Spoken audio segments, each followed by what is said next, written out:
Hello everyone. तो आज का डेरिवेशन है हमारा electric potential electric potential electric potential due to a uniformly uniformly uniformly charge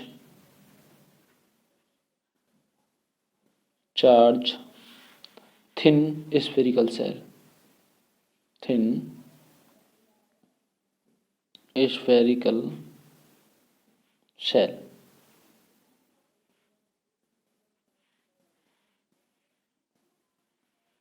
ये डेरिवेशन हमें करना है आज, ठीक है। तो फर्स्ट ऑफ ऑल हम क्या करेंगे, एक फिगर ड्रॉ करेंगे। फिगर बना लेते हैं एक।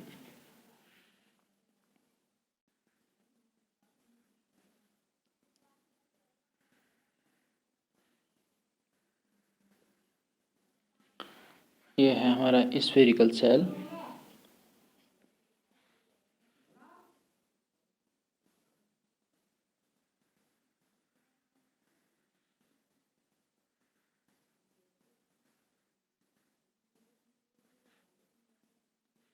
स्फेरिकल सेल है, इसके centre O and radius R and point P यहाँ पर एक एज्यूम कर लें, ठीक है। इस पॉइंट पी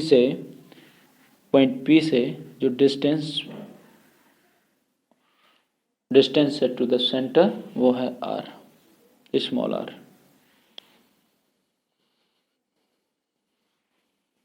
और जो सेल है वो क्यू चार्ज है इसका, ठीक है। या यहाँ पर क्यू चार्ज कह सकते हैं, स्मॉल क्यू चार्ज, राइट। अब कुछ चीज़ें यहाँ पर कंसीडर करके और इसे कैलकुलेट करते हैं, राइट। तो क्या चीज़ें कंसीडर करेंगे, एक सेल लिया है हमने, स्फेरिकल सेल। इसमें जो सेंटर है ओ है और इसकी रेडियस आर है, और from point P distance between centre to point R है। तो ये सारी चीज़ें हम कंसीडर करेंगे। Consider a uniformly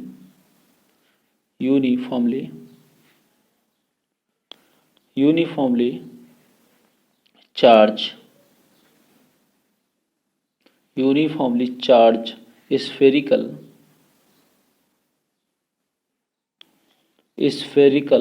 cell of radius r and carrying charge q।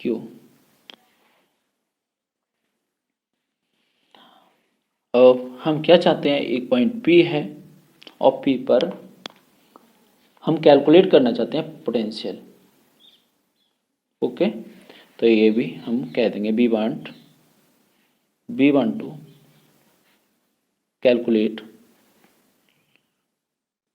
Calculate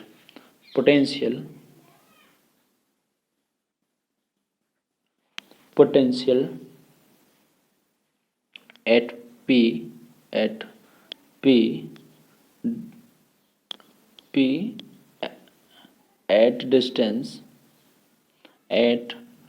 distance r from its center O, ठीक है।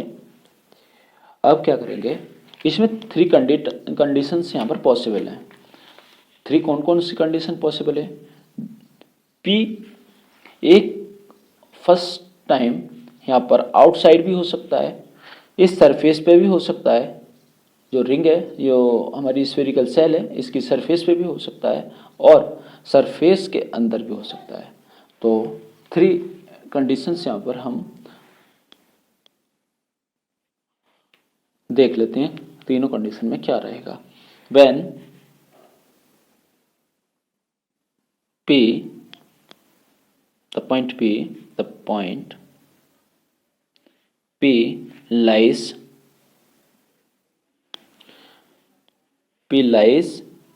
outside the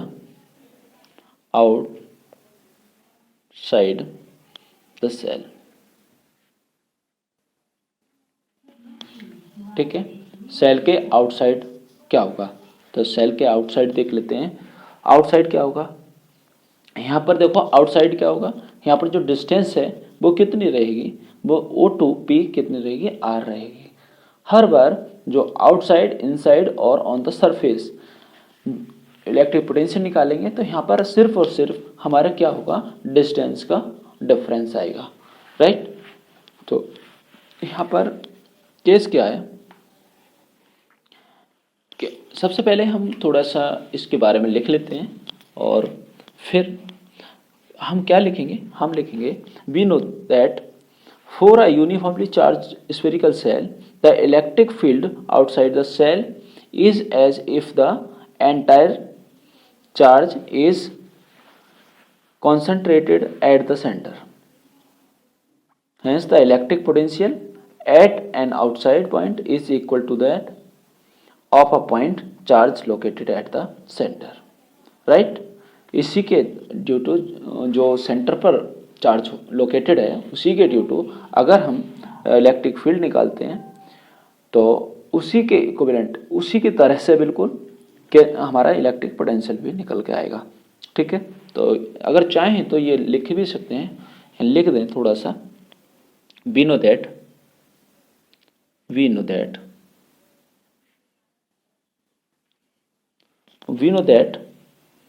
for a uniformly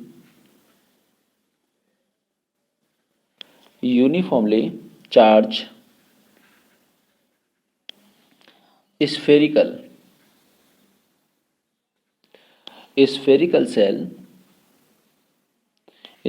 cell the electric field outside the cell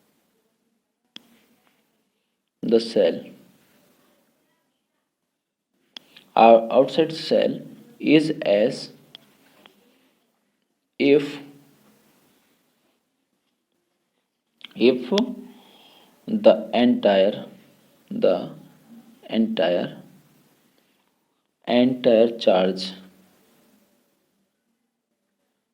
if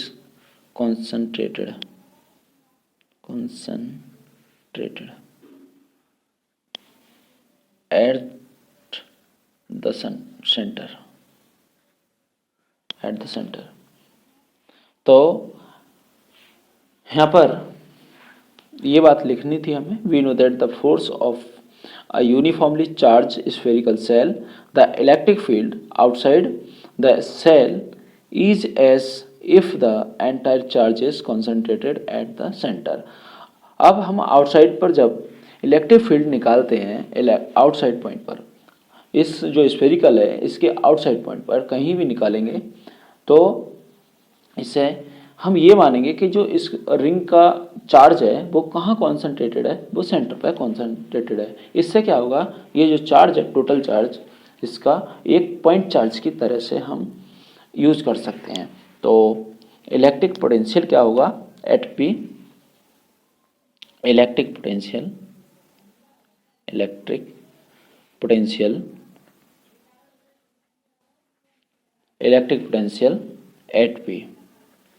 eight P. तो यहाँ पर क्या हो जाएगा, for R small R greater than capital R, right.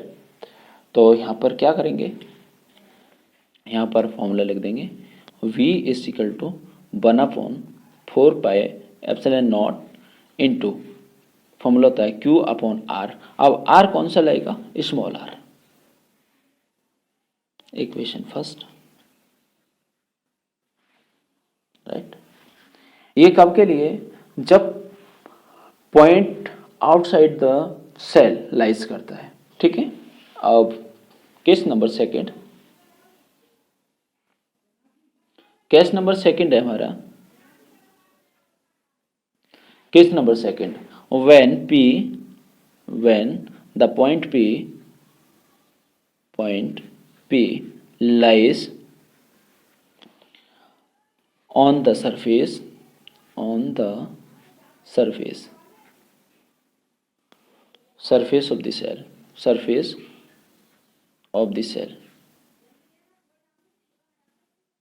Cell की surface पर लाइज करता है तो क्या होगा।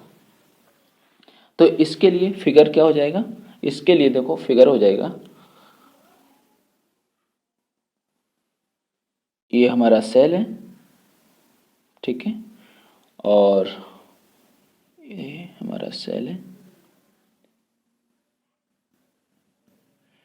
और यहाँ पर होगा पी पॉइंट कहाँ पर होगा, इसी पर होगा, और जो सेंटर है वो ये है आर, और जो डिस्टेंस है आर वो क्या हो जाएगा, यहाँ पर हो जाएगा R equal to capital R, small R equal to capital R equal होंगे, ठीक है।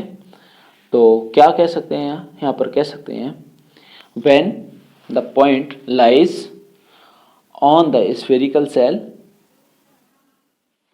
on the spherical cell or surface of this cell, that means R is equal to R.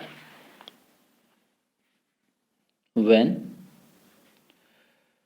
P lies on the surface of the cell, then R is equal to R.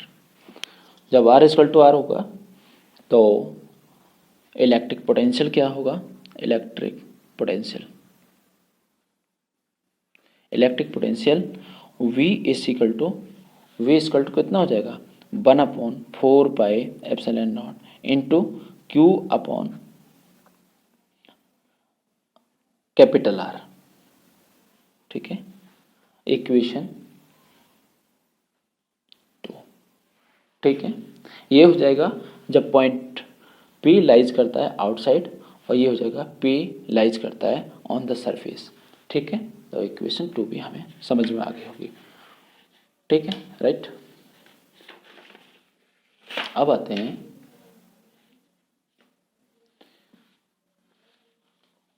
Next P, case number third.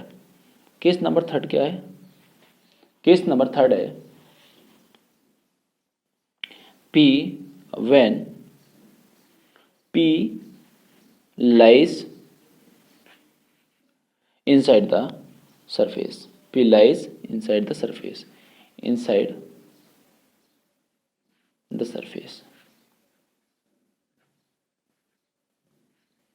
ठीक है, of the cell.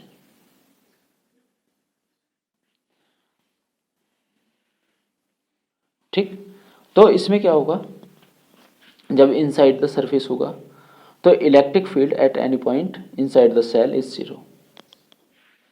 यहां पर लिख देंगे क्या होता था, the electric field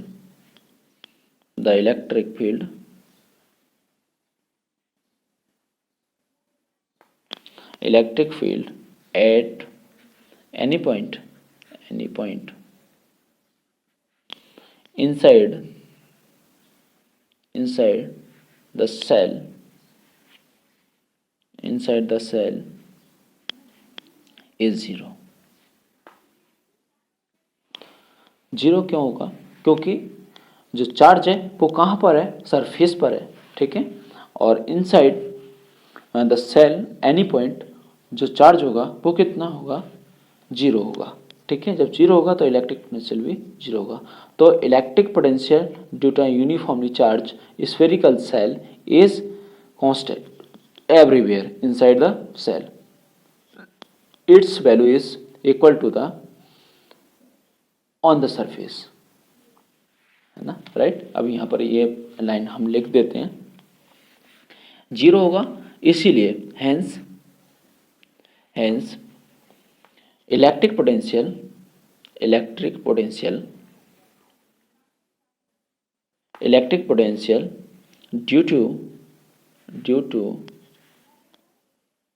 due to a uniformly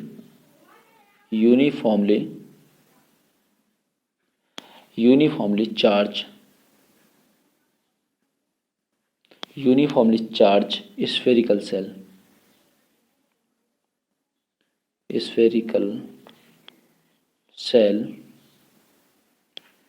is constant everywhere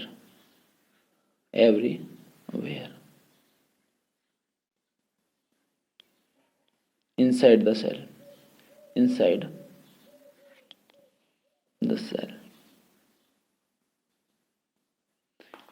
cell and its value is equal to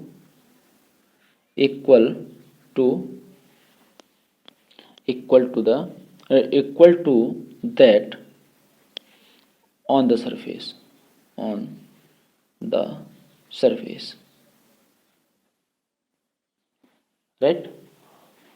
तो ये हो जाएगा v is equal to 1/4πε0 into Q upon R, right. ये हमारे इक्वेशन थर्ड हो जाएगी। तो इस तरह से हम ये सब निकाल सकते हैं, ठीक है। अब सभी के लिए कंबाइन करें तो इसके लिए एक फिगर बनाएंगे। फिगर क्या बनाएंगे? फिगर तीनों के लिए कंप्लीटली फिगर एक हो जाएगा, एक ग्राफ कह सकते हैं। तो वो होगा, एक सेल ड्रॉ कर लेते हैं, एक सेल है, ठीक है। ये सेल हमने ड्रॉ कर लिया और इसके बिटवीन किसके है? R एंड V, ठीक है। देखो यहां पर क्या है, ये वैल्यू है v is equal to 1/4πε0 into Q upon R, right. कह सकते हैं ऑन द सरफेस जो R है वो किसके है? R के इक्वल है। तो इसका मतलब वो कहाँ पर वैल्यू होगी? वो ये वाली होगी, कह सकते हैं ये वाली वैल्यू, ठीक है, ये वैल्यू होगी। अब जैसे जैसे हम नीचे आएंगे, ठीक है, तो हमारा जो इलेक्ट्रिक पोटेंशियल है वो क्या होगा? इस रेशो में कम होगा। तो यहाँ पर क्या होगा? V इन्वर्सली प्रोपोर्शनल R, ठीक है, ये हो जाएगा कंडीशन, राइट। तो ये हमारे कंडीशन शो कर रहा है। यहाँ पर क्या है?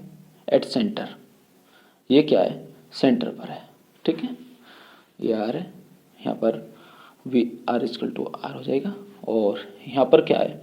ये पॉइंट P पर है कहीं भी, ठीक है, पॉइंट P पर है, ये कहीं भी कोई पॉइंट P हो सकता है यहाँ पर, ठीक। तो इस तरह से ये हमारा कंप्लीट हो जाता है,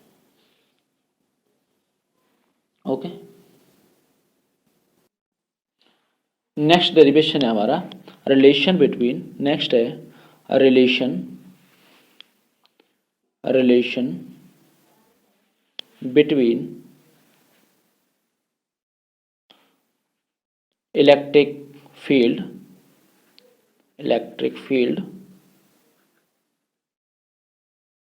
एंड इलेक्ट्रिक पोटेंशियल।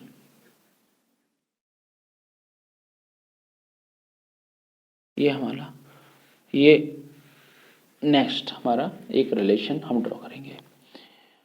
तो इसमें क्या करते हैं, सबसे पहले एक फिगर बनाते हैं छोटा सा। एक हमने यहाँ पर पॉइंट Q चार्ज ले लिया, ठीक है, ओ पॉइंट पर। यहाँ इसकी जो इलेक्ट्रिक फील्ड होगी पॉजिटिव है, तो इसमें क्या होती है, डायरेक्शन क्या होती है इलेक्ट्रिक फील्ड की?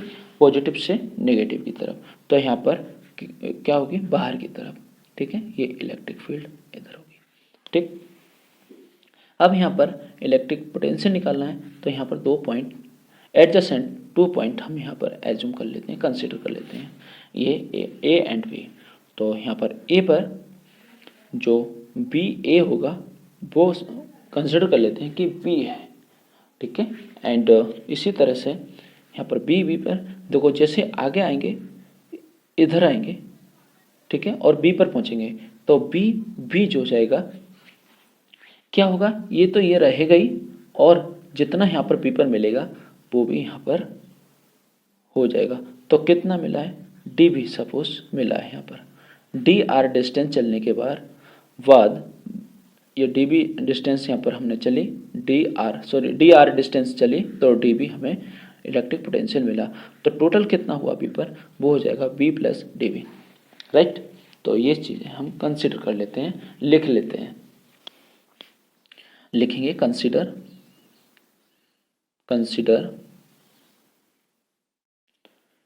The electric field due to charge plus q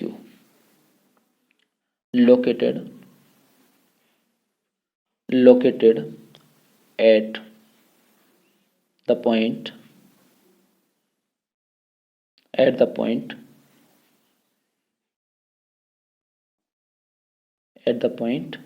O.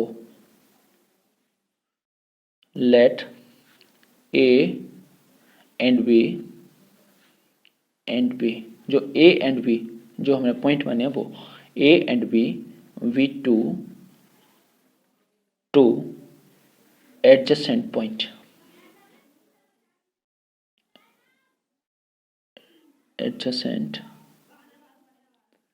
points separated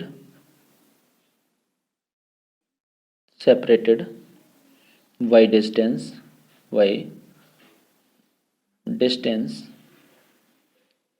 dr.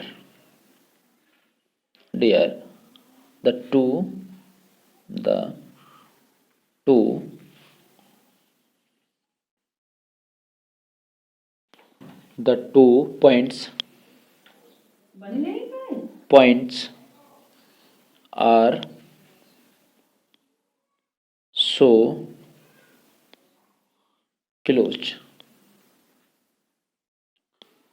close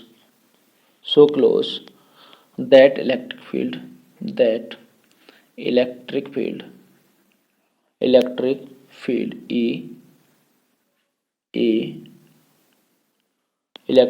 E between them remains almost constant।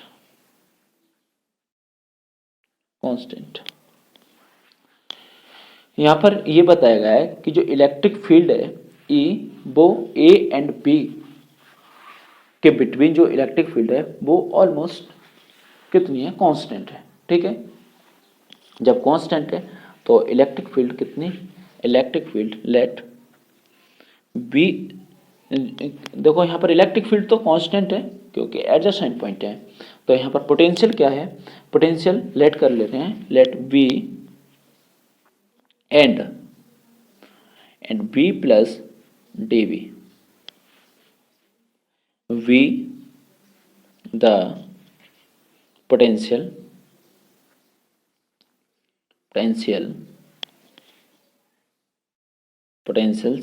at the 2 points, ठीक है।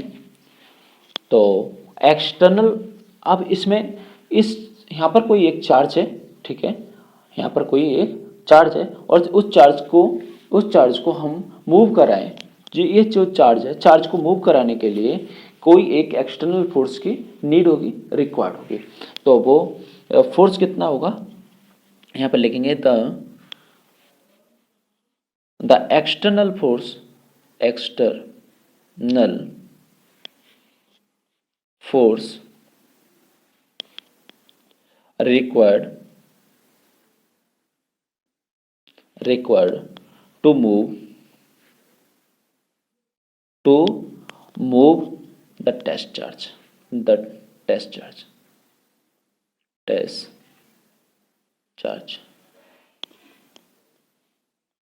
क्यू नॉट यहाँ से ए से बी तक हम टेस्ट चार्ज को, ये जो टेस्ट चार्ज है क्यू नॉट को ए से बी तक मूव कराएंगे तो कोई एक एक्सटर्नल फोर्स लगेगा। वो एक्सटर्नल फोर्स कितना होगा? Against the electric field. किसके होगा? Sorry, against the electric field. तो ये फोर्स हो जाएगा F इजकल टू, अगेंस्ट लग रहा है इसलिए माइनस साइन के साथ इसे देंगे, फोर्स होता है Q into E, equation first, right. अब वर्क डन निकाल देंगे। द वर्क डन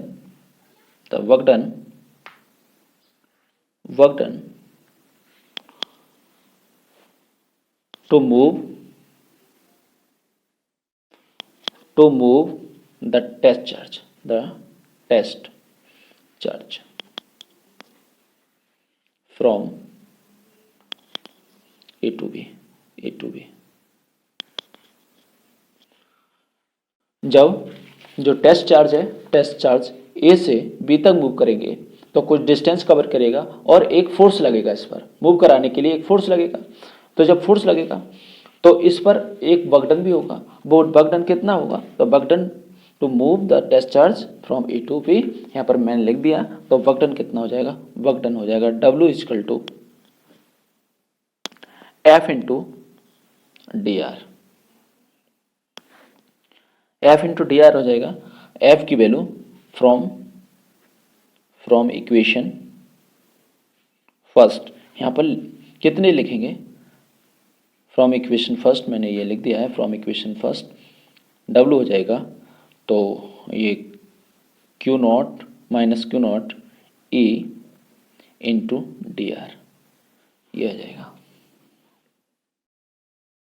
ठीक है, इतना आएगा। अब इसे इक्वेशन हम सेकंड कहते हैं। ठीक है, फिर also the work done in moving the test charge from A to B. अब अगर हम, ये तो हमने निकाला था कि जब मूव कर रहा है और फोर्स लग रहा है, लेकिन अगर वर्क डन हम देखें तो क्या होगा? ऑल्सो वर्क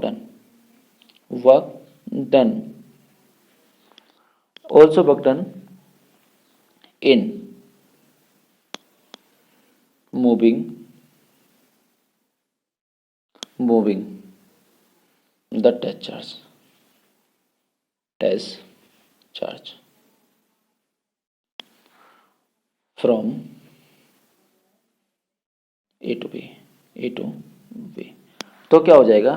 तो हो जाएगा W equal to charge into potential difference.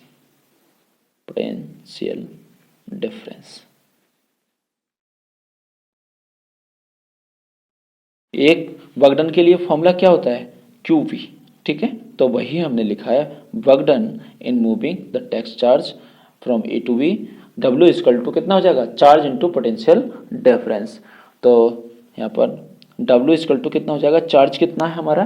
Q not. ठीक है, और पोटेंशियल डिफरेंस कितना है? पोटेंशियल डिफरेंस यहाँ पर VA है और यहाँ पर B भी है, तो ये हो जाएगा पोटेंशियल डिफरेंस कितना होगा? V minus VA, right. इतना समझ में आ गया होगा। ठीक है, तो इसे इस तरह से भी कह सकते हैं, इसे कह सकते हैं Q नॉट, इसे ये जो टर्म है इसे डेल्टा या DB कह सकते हैं, DB। ये इक्वेशन थर्ड मिल गई हमें। ठीक है, ये इक्वेशन थर्ड हो गई। इसके बाद क्या करेंगे? From equation third and second और थर्ड में क्या देखते हैं हम कि जो वर्क डन है दोनों वे में, एक क्या वे है? एक तो वे है जब एक्सटर्नल फोर्स से इसे मूव कराया गया है तो वर्क डन इतना आया है। ठीक है। लेकिन अगर टेस्ट चार्ज मूव कर रहा है विदाउट एक्सटर्नल चार्ज, तो यहाँ पर क्या होगा, वर्क डन वो होगा Q इंटू पोटेंशियल डिफरेंस। तो दोनों कंडीशन में जो वर्क डन है वो सेम ही आएगा, ठीक है, क्योंकि बिटवीन किसके ले रहे हैं, E टू B। तो हम यहाँ पर क्या कर सकते हैं, from equation 2 and 3, from equation, यहाँ पर लिखेंगे from equation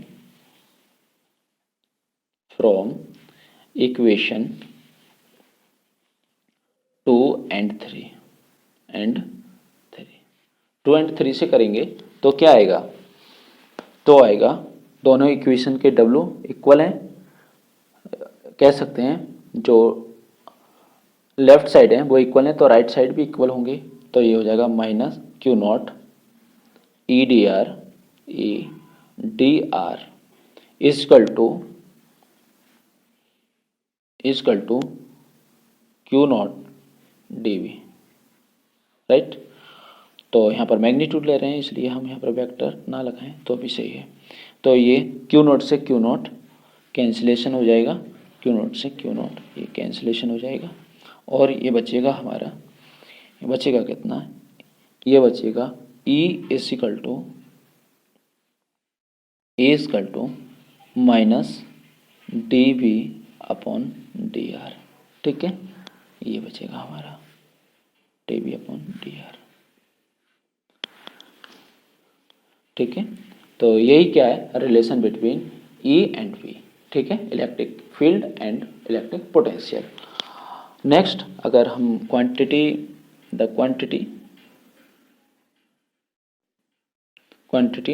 dV upon dr की बात करें तो ये कौन सी क्या क्वांटिटी है, ये क्वांटिटी का जो नेम है वो rate of change the potential with distance, या इसे कहते हैं potential gradient,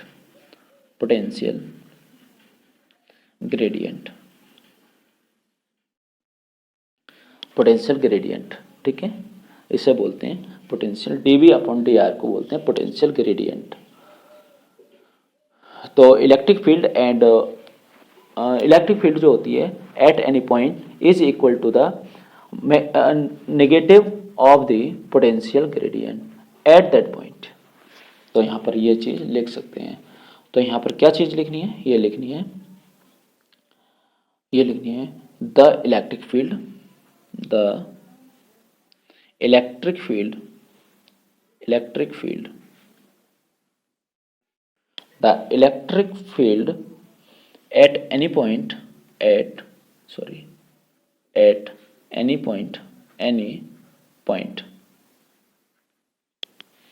at any point is equal to the negative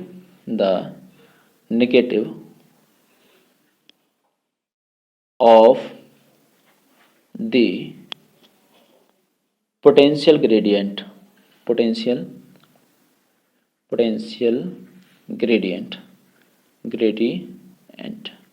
potential gradient at that point,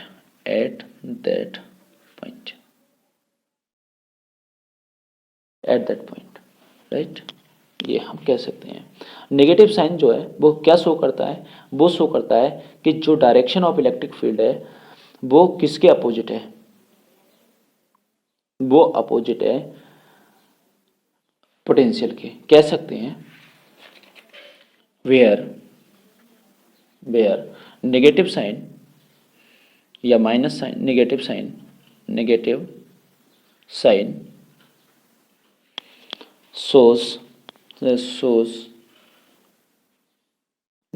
shows that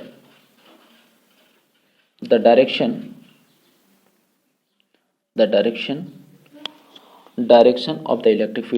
of the electric field is in